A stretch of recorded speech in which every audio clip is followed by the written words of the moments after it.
అమరావతి ఆంధ్రప్రదేశ్ రాజధాని 2024 ముందు వరకు కూడా నీళ్ళు నీడలు కమ్ముకున్న అమరావతి పరిస్థితి ఇప్పుడు శరవేగంగా దూసుకు వెళ్ళే పరిస్థితి అయితే ఏర్పడింది. అయితే అమరావతి అభివృద్ధికి సంబంధించి అడుగులన్నీ వేగంగా ముందుకు పడుతున్నాయి. అయితే దీనికి సంబంధించి అసలు అమరావతి ఏంటి, అమరావతిలో ఏం జరిగింది అనేది ఒక్కసారి తెలుసుకునే ప్రయత్నం అయితే చేద్దాం. అమరావతి 2014 రాష్ట్ర విభజన తర్వాత ఆంధ్రప్రదేశ్లో ఎన్నికలు జరిగాయి.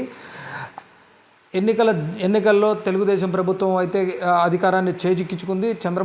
ముఖ్యమంత్రిగా చంద్రబాబు నాయుడు ప్రమాణ స్వీకారం చేశారు. దాని తర్వాత ఆంధ్రప్రదేశ్కి ఒక రాజధాని అంటూ ఏర్పాటు చేయాలి. ఆ రాజధాని కూడా ప్రపంచ నగరాల స్థాయిలో ధీటుగా ప్రపంచ రాజధాని నగరాల స్థాయిలో ధీటుగా దాన్ని అయితే అభివృద్ధి చేయాలని దానికి ఒక ప్రణాళిక అయితే రూపొందించారు. దానికి సంబంధించి కూడా స్థలానికి సంబంధించి కూడా కొన్ని నిపుణుల బృందాలు కమిటీలు కూడా కొన్ని చోట్ల సజెషన్ చేసిన పరిస్థితి అయితే ఉంది. వీటన్నిటి పరిశీలన తర్వాత అమరావతిని ఎంచుకోవడం జరిగింది. అమరావతికి పురాతనంగా చరిత్ర గల నగరం అమరావతి. ఒకవైపు బౌద్ధులు, ఒకవైపు శాతవాహనులు వీరందరూ పరిపాలించిన రాజధానిగా అమరావతి ప్రసిద్ధికెక్కింది. అమరావతిలో ఉన్న అమరావతి ధాన్య కటకం అని కూడా పేరుంది. అయితే ఈ చరిత్రను అన్నింటినీ ఆధారంగా చేసుకొని అమరావతి కూడా ఆ స్థాయిలో ఒకప్పుడు గత చరిత్రలో అమరావతి అప్పట్లో చాలా గొప్ప నగరంగా కూడా ప్రసిద్ధి చెందింది. అయితే ఏదైతే అమరావతికి ఉన్న లెగసీని ఇప్పుడు మళ్ళీ క్యారీ చేసే ఉద్దేశంతో అమరావతిని రాజధానిగా ఎన్నుకోవడం జరిగింది. అయితే దానికి సంబంధించి చంద్రబాబు నాయుడు ప్రణాళికని రూపొందించడం జరిగింది. ఏదైతే 2016లో నరేంద్ర మోడీ శంకుస్థాపన అయితే చేయటం జరిగింది. అయితే అప్పట్లో దానికి సంబంధించి కూడా అమరావతి సింగపూర్ అంటే అమరావతి నిర్మాణం కోసం సింగపూర్ ఆధారిత కంపెనీ కొంత కన్సార్టియం, సింగపూర్కు చెందిన కొంత కన్సార్టియంతో కూడా చర్చలు జరిపించుకున్నారు. దానికి సంబంధించి కూడా అమరావతి ప్రపంచ స్థాయి నగరాల్లో ఒకటిగా గుర్తింపు పొందేందుకు దానికి సంబంధించిన పూర్తి స్థాయి చర్యలు అయితే తీసుకోవడం జరిగింది. మౌలిక వసతుల్లో కావచ్చు, అలానే ఉద్యోగ కల్పనలో కావచ్చు, ఇండస్ట్రీస్ కావచ్చు, ప్రభుత్వం కావచ్చు, అన్ని రకాలుగా కూడా దానికి సంబంధించి అన్ని రకాల సదుపాయాలు, మౌలిక వసతులు అన్నిటికీ సంబంధించి కూడా ఒక 7-8 సంవత్సరాల ప్రాజెక్టుగా దాన్ని మలచడం జరిగింది. అయితే 33,000 కోట్ల రూపాయల అంచనాతో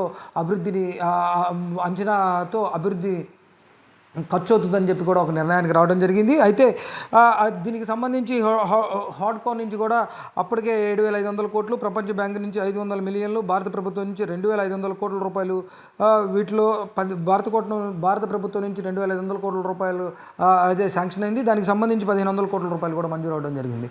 అయితే ఇదంతా కూడా 2017 తర్వాత 2017లో శాసనసభ సమావేశాలతో ఆంధ్రప్రదేశ్లో రాజధాని అమరావతిగా ప్రారంభమైంది.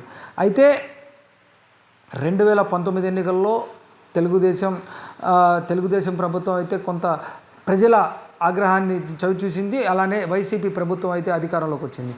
అంటే వైసీపీ ప్రభుత్వం అధికారంలోకి వచ్చే ముందు కూడా తాము అమరావతికి మేము వ్యతిరేకం కాదు అని కూడా చెప్పిన సందర్భం అయితే ఉంది. అయితే దాని తర్వాత జరిగిన పరిణామాల్లో మూడు రాజధానుల వ్యవహారాన్ని అయితే తెర మీదకు తీసుకురావడం జరిగింది. ఒక రకంగా అమరావతి మీద శీతకన్ను వేసిన ప్రభావం అమరావతిలో అభివృద్ధి శూన్యం అయిపోయింది. ఎప్పుడైతే జగన్మోహన్ రెడ్డి ప్రమాణ స్వీకారం చేశాడో ఆ రోజు నుంచి కూడా జగన్మోహన్ రెడ్డి అది ఏదైతే చంద్రబాబు నాయుడు తాత్కాలికంగా అని చెప్పిన సచివాలయానికి రావడానికి కూడా సుముఖత వ్యక్తం చేయని పరిస్థితి అయితే ఉంది. అటువంటి నేపథ్యంలో అమరావతి మీద కొంత అశ్రద్ధ వహించారనే చెప్పాలా, కొంత నీళ్ళు అనుకోవాల్సిన పరిస్థితి అయితే ఉంది. అయితే దాని తర్వాత అమరావతిలో ఏదైతే దానికి సంబంధించి అధికారులు బిల్డింగ్లు కావచ్చు, లేకపోతే అక్కడ మౌలిక సదుపాయాలు కావచ్చు, స్పీడ్ యాక్సెస్ రోడ్స్ కావచ్చు, అన్ని రకాలుగా కూడా అభివృద్ధి కుంటుపడిపోయింది.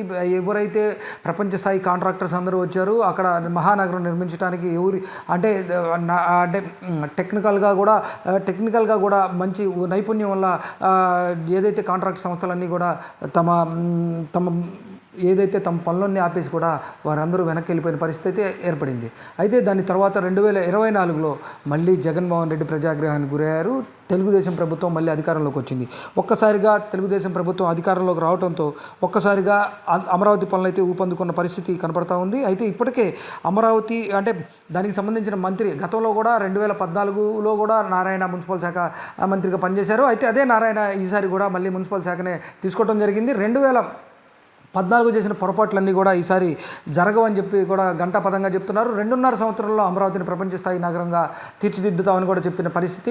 గతంలో అనుకున్నట్లుగానే 57 అంతస్తుల ఆకాశ హర్మాలతో దాన్ని ప్రపంచ స్థాయి పట్టణంగా కూడా రూపుదిద్దుతాము.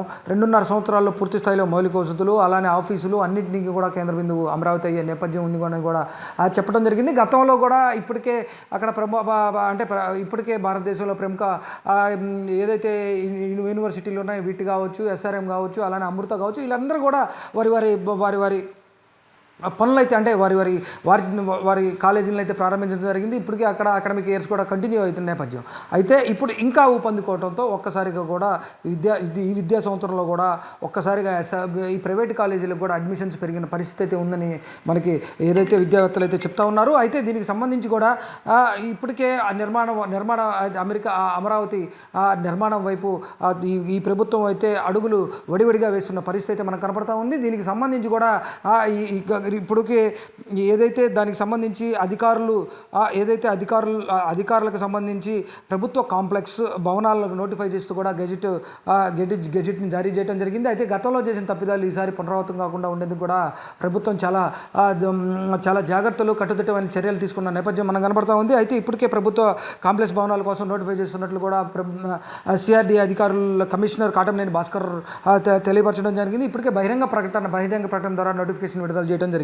అయితే ఈ నోటిఫికేషన్ ఏదైతే ఈ ప్రభుత్వ కాంప్లెక్స్ అంతా కూడా ఈ నోటిఫికేషన్ అంతా కూడా సిఆర్డీఏ చట్టం సెక్షన్ 39 ప్రకారం బహిరంగ ప్రకటన జారీ ద్వారా సిఆర్డీఏ ఈ ప్రకటన అయితే జారీ చేయడం జరిగింది. అయితే ఏదైతే ఈ మొత్తం ఈ ప్రభుత్వ కాంప్లెక్స్ సుమారుగా 1575 ఎకరాల 1575 ఎకరాల ప్రాంతాన్ని ప్రభుత్వం అయితే నోటిఫై చేసింది.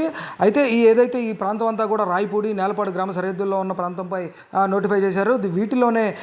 వీటితో పాటు లింగాయపాలెం, శాఖమూరు, కొండమరాజుపాలెం సరిహద్దుల ప్రాంతంలో కూడా ఇదంతా విస్తరించి ఉన్నట్లుగా కూడా మనకు తెలుస్తూ ఉంది. మొత్తానికి సంబంధించి ఇప్పటికే అక్కడ హైకోర్టు, సచివాలయము కార్యక్రమాలు అయితే నిర్వహిస్తూ ఉన్నారు. ఇప్పటికే కొన్ని కొన్ని ప్రైవేటు అకాడమిక్ సంస్థలు కూడా అక్కడ అయితే ఉన్నాయి. అయితే ఇప్పటికే సీడ్ యాక్సిస్ రోడ్డును కూడా అభివృద్ధి పనులు అయితే మళ్ళీ ప్రారంభమైన నేపథ్యం మనకు కనపడుతోంది.